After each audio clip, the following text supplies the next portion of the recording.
tous et bienvenue sur cette toute nouvelle vidéo d'ouverture ma chaîne. Aujourd'hui on va ouvrir un deck de structure.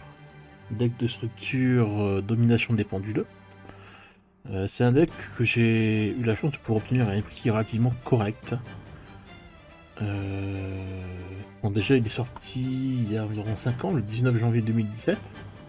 Il contient 43 cartes. Et évidemment, comme vous avez pu le voir sur la jaquette, sur la boîte plutôt, c'est principalement des decks DDD. Ouais, j'ai plus de rose que je le cherchais à la base pour une carte bien particulière. Je vous montrerai laquelle quand on le dévoilera. Mais en 9 CD, j'avais juste trouvé un à l'origine qui était à 30 € d'achat, plus 15 € de frais de port. Donc c'est un petit peu cher pour le deck. Et j'étais sur Venton en train de chercher des cartes Yu-Gi-Oh! Et j'ai trouvé ce deck à 25 € frais de port compris. Et c'était le seul endroit où je l'ai trouvé aussi peu cher, donc je me suis dit allez, je vais le prendre. Il est un petit peu abîmé, comme vous pouvez le voir. Mais je m'en fiche un peu parce que je le garde pas, je vais l'ouvrir. Et on peut l'ouvrir maintenant d'ailleurs. Allez, let's go. On va par le bas.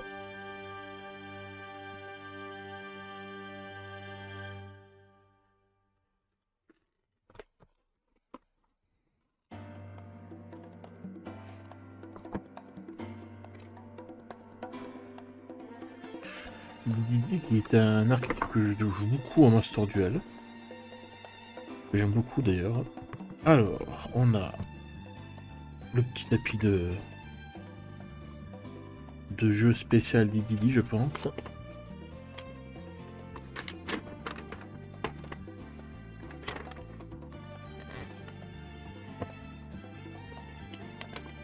Sympathique. Un petit guide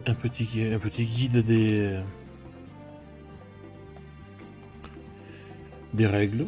Voilà, tranquillou. Et évidemment les cartes.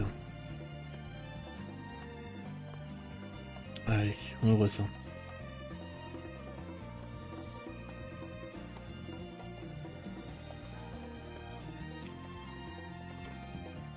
L'idée qui est en train de revenir un petit peu en tête de course au format compétitif parce que de nouvelles cartes ont été rajoutées avec l'extension Battle of Chaos qui sortait pas longtemps.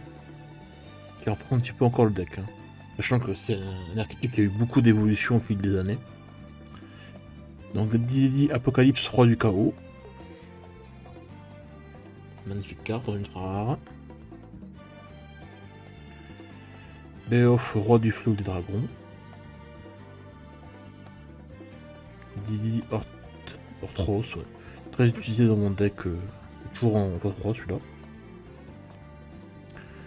Didi Lamia, pareil en super rare. Elle rend très bien, magnifique. Rien que cette carte là, elle vaut je crois 5 € à l'heure actuelle hein, sur Card Market.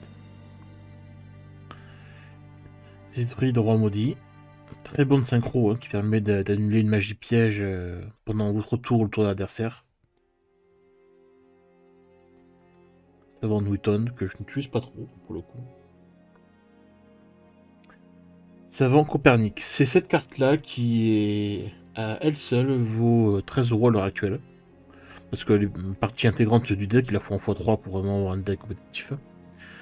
Et la chose intéressante, c'est qu'il n'y a pas eu d'autres éditions. C'est-à-dire qu'elle est juste disponible dans le deck de structure domination des pendules que je suis en train de vous montrer. Il n'y a pas eu une réédition ailleurs, dans une quelconque rareté. Pourtant, vous voyez, c'est juste une carte commune, hein, rien bien spécial, mais elle vaut 13 € à l'heure actuelle. Roi du déclin, Armageddon, pardon. Un cyber, que je suis de temps en temps. Très pratique quand on veut.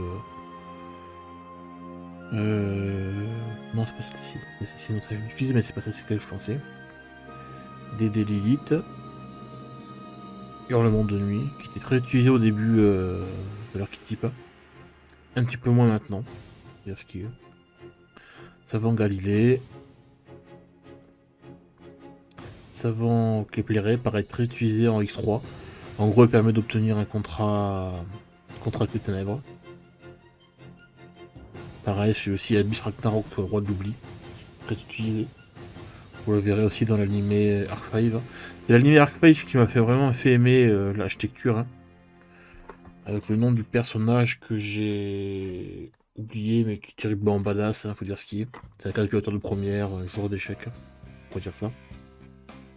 Et il m'a fait vraiment aimer l'archétype, hein, l'archétype qu'il utilise. Kaiser, roi suprême. Fier ogre. Fier chevalier. Dragon armé des ténèbres. Je me demande ce qu'elle fait là d'ailleurs. Greffaire des ténèbres. Ok. Il y a beaucoup de cartes qui pourront non pas forcément leur place dedans, mais c'est un deck de structure. T'es pas fait pour faire du compétitif avec quoi. France, Arcadémon. Un Curry Bandit. Il y a un Curry Bandit dans le deck, ok. Intéressant. Patrouilleur Stigin, ok. Contrat des ténèbres avec le Yaminakai.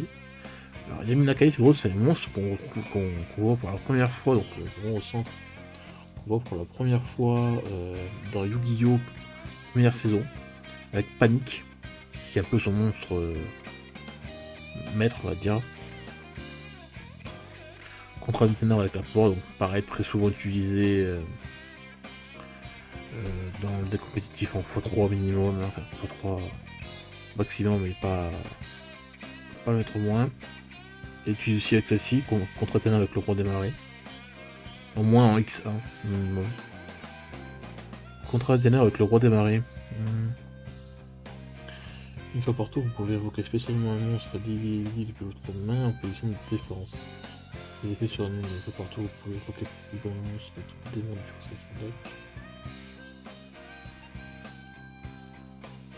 Ouais. Moyennement intéressant. Sacrifice inutile. Très utile pour mettre un monstre dans le cimetière depuis le deck. Vraiment très puissant. Pour un, pareil, ça aussi serait utilisé. Il y a beaucoup de monstres de niveau 1 qu'on utilise.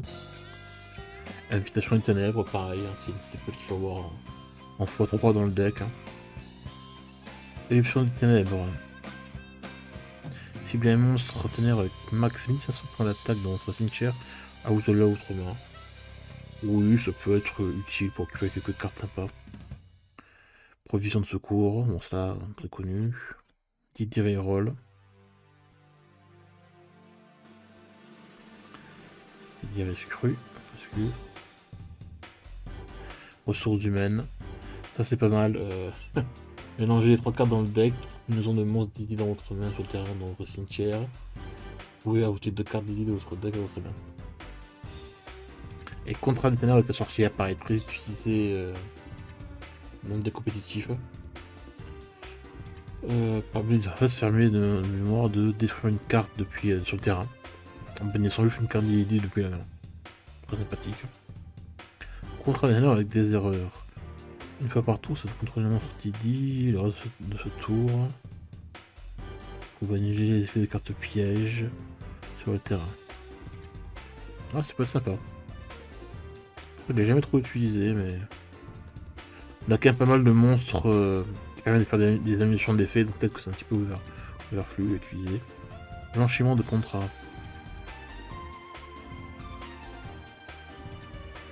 Ok, ouais. C'est au cas où. Le problème avec les contrats, c'est qu'ils font perdre 8 points de vie en général par tour. Et si vous avez rien pour contrecarrer, ça permet un petit peu de faire un peu de LP. Chaque tour, un monstre démon de niveau 5 que vous invoquez un service. Délivrance de la dimension des ténèbres.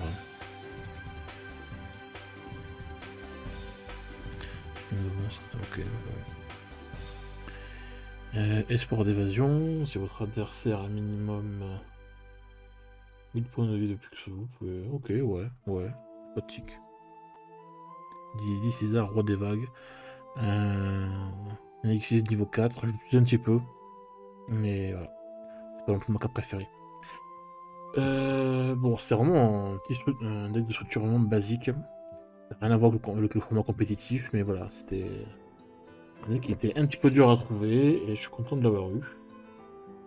avant qu'ils soient vraiment totalement introuvables et les cartes deviennent vraiment chères. Là, en termes de... On n'a pas couvert, je pense, même pas 20% des cartes d'Idi qui se fait à l'heure actuelle. Il y a eu beaucoup d'autres. Et puis c'est tout, voilà. J'espère que cette petite vidéo de présentation vous a plu. N'hésitez pas à liker, vous abonner, laisser un commentaire, ça fait toujours plaisir. Et je vous dis à une prochaine vidéo. Allez, bye.